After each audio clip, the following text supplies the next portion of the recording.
머신이 어떤 환경하에서도 추출 온도도 유지해주고 뭐 버튼 하나 누르면은 내가 세팅해 놓은 대로 커피를 정확하게 뽑아주는 기능이 있다라고 하면은 그만큼 같은 시간 일을 한다라고 할 때 덜 피곤하고 효율적으로 일을 할 수가 있겠죠. 만약에 바리스타 경력이 짧거나 아니면 이제 막 매장 시작한 초보분들이에요. 이분들이 엔트리급 머신을 사용한다라고 하면 기본적으로 정확하고 일관성 있는 커피를 추출하는 것 자체가 어렵습니다. 어쩌다 가끔 쉬엄쉬엄 추출하는 커피는 그래도 맛있고 정확하게 추출하는 게 가능하겠죠. 근데 어쩌다가 갑자기 단체 손님 여러 잔의 음료가 들어와요. 이걸 빠르게 정확하게 처리해야 된다라고 하면은 되게 힘들어 하실 겁니다. 커피 맛이 들쭉날쭉하면은 당연히 매출에도 안 좋겠죠. 현재 그 한국 카페 시장은 경쟁도 엄청나고 음료의 품질이 점점 상향 평준화가 돼가고 있어요. 최소한의 맛을 유지하는 게 안 된다라고 하면은 매장 운영 자체가 상당히 힘들어집니다. 어떤 에스프레소 머신을 구입할 것인가를 결정을 하려면 이제 물론 비싼 게 좋죠. 그렇지만 내가 갖고 있는 예산은 한정적이니까 전체 예산을 봐야 되겠죠. 근데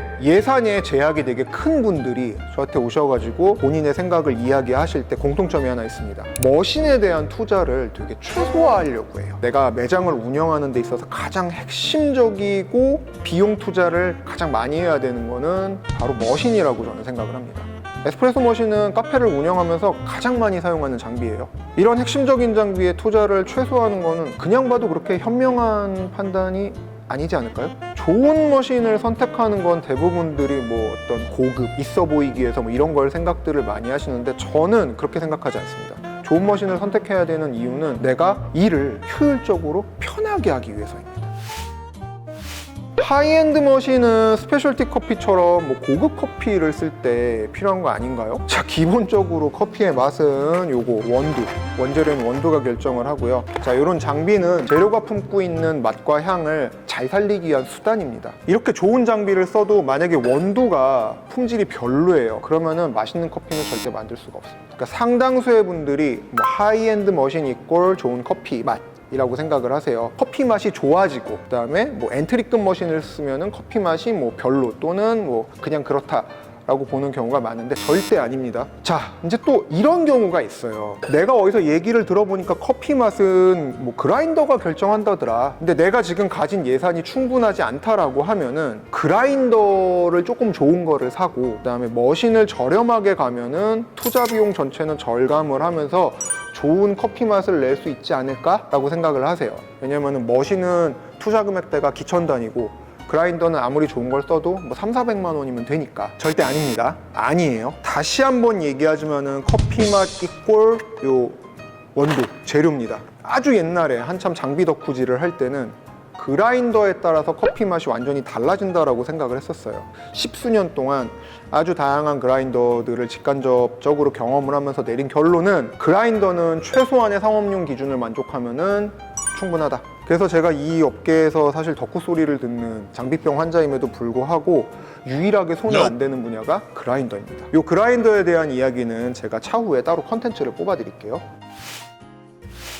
이게 사실 다른 분들하고는 완전히 반대되는 이야기를 하는 거예요. 자, 근데 제가 왜 이런 이야기를 드리냐 하면 한 번 매장을 시작한다라고 하면은 이변이 없는 한 최소 5년 정도 5년 동안 같은 매장을 운영한다라는 거는 생각 이상으로 힘들고 고됩니다. 카페는 특히나 단순 노동의 반복이거든요. 내가 커피를 아무리 좋아하고 내가 카페 하는 걸 아무리 좋아한다라고 해도 이 똑같은 일을 365일 몇 년 계속 반복하다 보면은 정신적으로 현타가 올 때도 있고 같은 자세를 계속 이렇게 뭐 템핑을 한다든가 오늘도 그런 전화를 하나 받았는데 손목이 너무 아픈데 이거 어떻게 해야 되냐고 특정 몸에 이상이 생기기도 합니다. 그렇기 때문에 가장 많이 사용하는 장비는 편하고 쉽게 좋은 결과물을 얻어낼 수 있는 것이 장기적으로 봤을 때는 정말 큰 이득이 됩니다. 그게 바로 에스프레소 머신입니다. 그래서 에스프레소 머신에 대한 투자를 아끼면 안 된다라고 말씀을 드리는 거예요.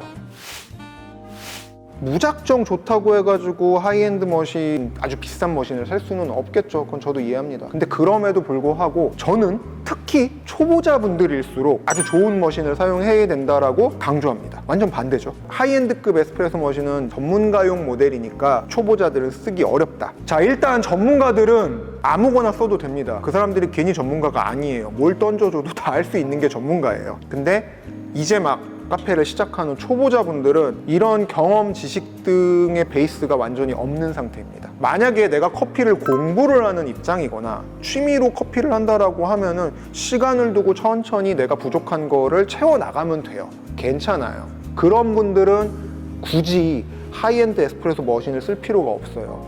최소한의 기능을 만족하는 장비로 시작을 하면서 내가 경험을 쌓아나가는 것과 맞춰가지고 좀 더 업그레이드하는 방식으로 하셔도 돼요. 취미나 공부인 경우에는. 그런데 장사를 한다라는 건 완전히 다른 이야기입니다. 장사는 실전이거든요. 내가 능력이 되던 안 되던 그거랑 상관없어요. 내가 장사를 하기 시작하는 이상은 일단 내 목숨 내놓고 싸우는 거랑 똑같은 겁니다. 내 능력이 부족하거나 뭔가 그런데 사정이나 이유가 있을 수는 있어요. 그런데 실전에서는 그거는 그냥 변명 취급을 당해요. 무슨 사정이 있는지는 알겠어. 근데 뭐가 안 돼? 그건 다 네 탓이야. 좋은 장비를 써서 보완을 해주는 게 저는 맞다라고 생각을 합니다. 하이엔드 머신 사용법 어렵지 않나요? 하이엔드 머신들이 의외로 사용법 자체는 더 간단합니다. 핵심 기능을 제외하고 나머지는 이 기계 안에서 다 기계가 알아서 해주거든요. 보이지 않게끔 보정을 해줍니다. 전문가 머신 너무 어려워요. 요런 류의 선입견 없이 저거는 나의 부족함을 채워줄 수 있는 장비야 라는 마인드로 접근을 한다라고 하면은 사실 이거 초보자분들이 훨씬 더 잘 사용하는 거를 저는 많이 봤었습니다. 왜 좋은 머신을 써야 되는지 일단 오늘 가장 근본적인 이야기를 해드렸고요. 이와 관련된 구체적인 이야기는 다음 편부터 좀 더 자세하게 설명해 드리도록 하겠습니다.